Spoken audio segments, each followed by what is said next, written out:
All right, in this video I'm going to talk about how you can use Claude, specifically Claude Code, for your digital entrepreneurship business. I work mostly with digital entrepreneur business, meaning coaches, consultants, anyone who sells a service or a product, a little bit less. I'm not in the e-com space, but even that you can still use in the e-com space.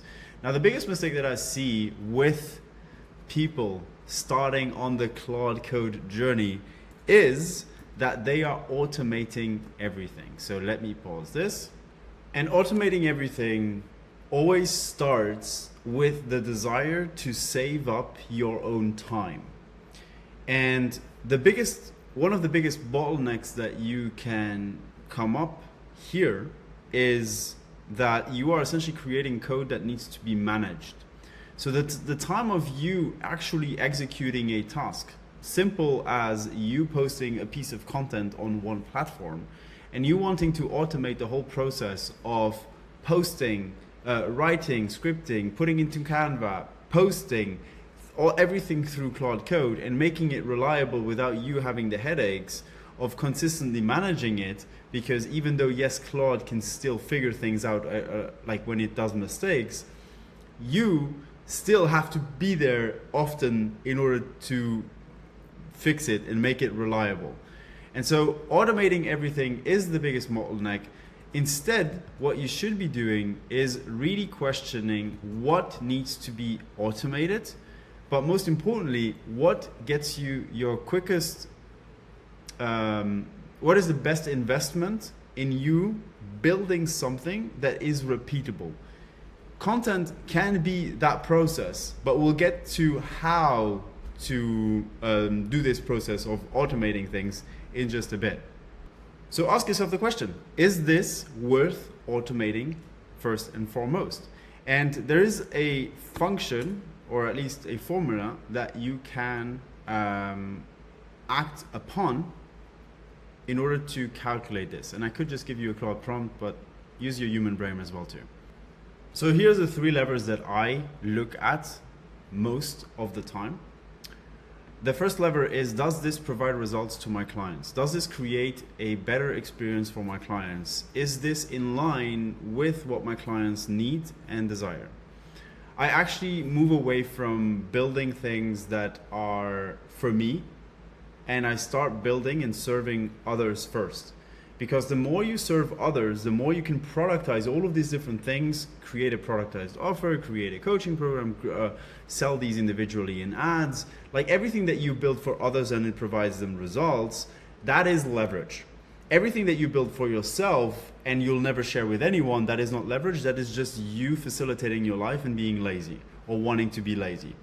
And so if you can automate your clients' stuff first, you are actually much better off in your business, because then you're not spending time with your clients, but you're spending time with your own, like with your own business.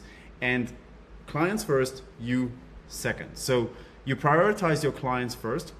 Then this goes for both you and your clients. Do you have a system for it?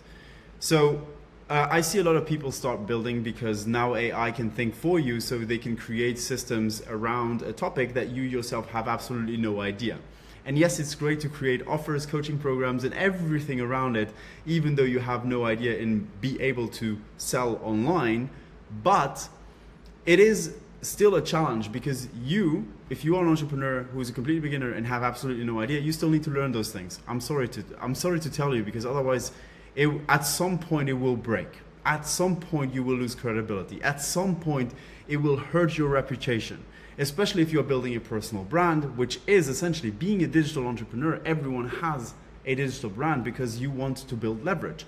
So you want to build your own systems, whether that is in coaching and your own mindset program, performance program, relationship program. You have your own systems, your own methodologies. That is your unique IP, that is your unique intellectual property that you can then systemize into an AI solution for your clients, for example. That is leverage. And you want to build processes that are based on your intellectual property, which make you a differentiator from AI, from other personal brands, and that is your unique system. If you do have a system, all you need to do is split that system into multiple repeatable steps. I'll give you a quick example, and this is like, just because it comes off the top of my head, even though please do not prioritize this, but this is something that I have built for my clients because they were annoyed of building content, right? And so I have a system which is creating campaigns, using Instagram carousels and stories and emails, and the system has like 8 to 9 steps, which is from idea to validation, to writing, to building the slides in Canva without you ever touching them. Well, actually you touch them because you then change the images yourself if you desire so, posting, reviewing and analyzing, and then repurposing into different videos. Same other system, have one video become a trial reel in 3 different ways and posting it automatically. Like, these are little systems, for example, trial reels, posting from Claude Code. I haven't seen anyone do this yet. Well, I have the system to do so, right? That's my unique intellectual property until someone else figures it out, but I'm not going to share that for now, right? So you need to have the system, and then you split it and you build one microsystem at a time. You don't build all the systems at the same time because Claude will become overwhelmed. You build one system at a time, and you let your clients test each of the systems. If you're a coach consultant doing your own coaching version of yourself, don't put all your knowledge into that coaching bot. Do a coaching bot for step 1 of the process. Validate it. Be happy with the results. Then add a new system to it. Validate it. Like, pressure test it. Then add more IP. The way you build an AI needs to be validated each step of the time. So you split the system into microsystems that allow you to then have a robust system, basically. And then the third one is the one that everyone puts as number 1, which is, does it save 90% of the time, of your time, instead of you doing it yourself? So if I'm a coach and I want to help my clients, and I primarily do this one-on-one with my resources online, of course, I would want to have an AI coach or an AI system that tracks my progress, their journaling. Let's just say we are in the relationship niche, their journaling, their unique blockers, and they are able to have access to me, but also an AI version of me, where we share the same knowledge, and every single week we know what their progress is, what they've been struggling with, because we can then create more resources based on what they have been telling us, or the AI, or the private journal, and make this a unique experience for them, because they are then allowed to, they have a custom roadmap to their own experience within that small niche that you are in, right? So you build, so that saves 90%, if that saves 90% of the time, that saves way more than 90% of the time. Me creating a button to post from my laptop instead of my phone doesn't save 90% of the time on Instagram, right? Because I can just create everything in Canva, export it on my phone, post it from my phone. That it will take me maybe a minute. But doing the whole system of writing, like the step that I said before, that would do 90% of the time. Okay, so what else should you do with Claude? You should be able to, so this is, if in terms of like automating, in terms of building systems, I guess this is the most important part. I guess the last one, which people would then say is, because as an entrepreneur, you want 2 things, right? You want leads, which will then get you clients, which will then get you referrals or renewals. So you are optimizing for these 3 every single time in your business. Leads, clients, referrals. The way you get leads is through content. and an offer that is validated. The way you get clients is by putting that offer in the right people, in front of the right people with the right incentives. And then referrals and renewals is by successfully having clients gone through your program, your offer, your service, and essentially going back to getting more leads, clients, referrals, renewals, right? So how do you use Claude in order to get each of these? Let me just go over those. In terms of leads, I would start with the back in mind. Because a lot of people start focusing on content first. I'd actually start with referrals and renewals first. So what is the system that allows you to get more referrals, more renewals? Well, you have to have an offer.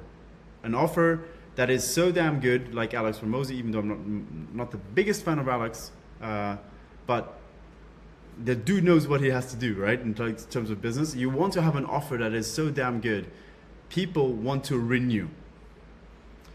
Well, what does, I'm actually just gonna leave you with questions here. What does that look like for you in your niche when AI is included in that delivery? Because once you can answer this question, how can you use AI, whether to build custom experiences, AI, and I don't mean like an AI bot of yourself, but it can be an app that takes like literally 30 minutes to do, or like a breath coach app. And it can take, like, you put all your breathwork exercises and breathwork meditations into an app, for example. You build custom experiences for them, or you build custom roadmaps for them, or you custom knowledge. Custom roadmaps, very simple. You are a coach. You know damn well, like if you are a coach or consultant, but even if you are a service provider, right? If you are, say, like a B2B consultant or growth operator that does funnels, and you build funnels for other people, the roadmap for one coach is not the roadmap for one service is not, or one business is not necessarily the same as for another one. And yeah, you should niche down and all of that stuff, but in today's day and age, you may even not need to.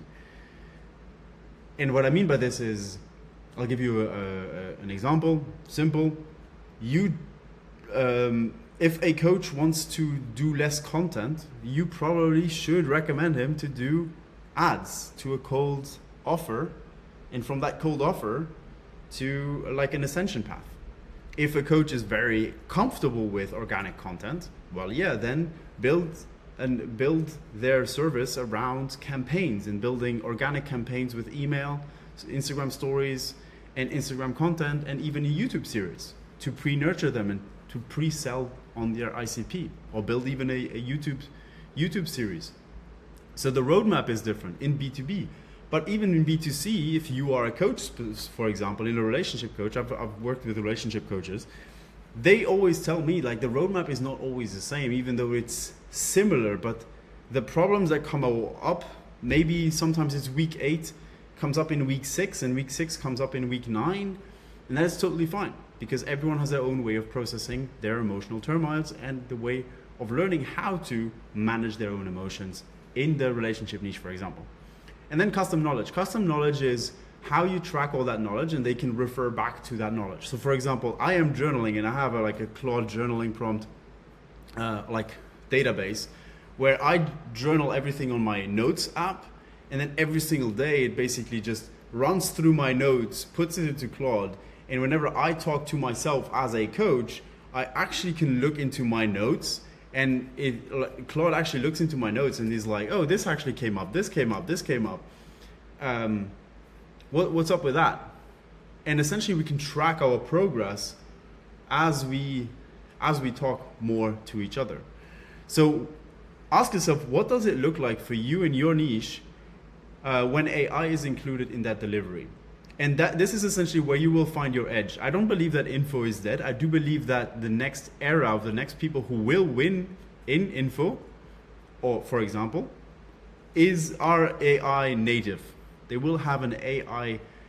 They are AI founders, and there's many ways of doing this depending on who your client is. So focus on your client, custom experiences, custom roadmap, custom knowledge. As you can see, I've thought about it from a place of your clients first, and then from here on onwards, you can automate your own business. But first, focus on your clients. And yeah, if you have an offer that is AI native, one thing as a benefit you will have here is referrals or renewals. Because for people to keep consuming your app, they need to be part of a program. And there is a guy called, I think, Lost and Lucky, and he calls this service as a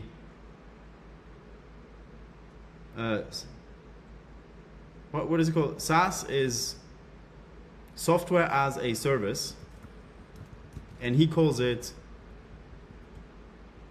what is it? What does he call it? I don't know how he calls it, but essentially he says it's sort of like, it's basically gated software as a service. You sell service as a software. Actually, yeah, maybe it's that. It's service as a software.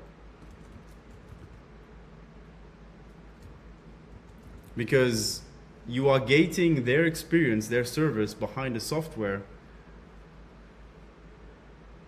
Yeah, I'm very confused about this one.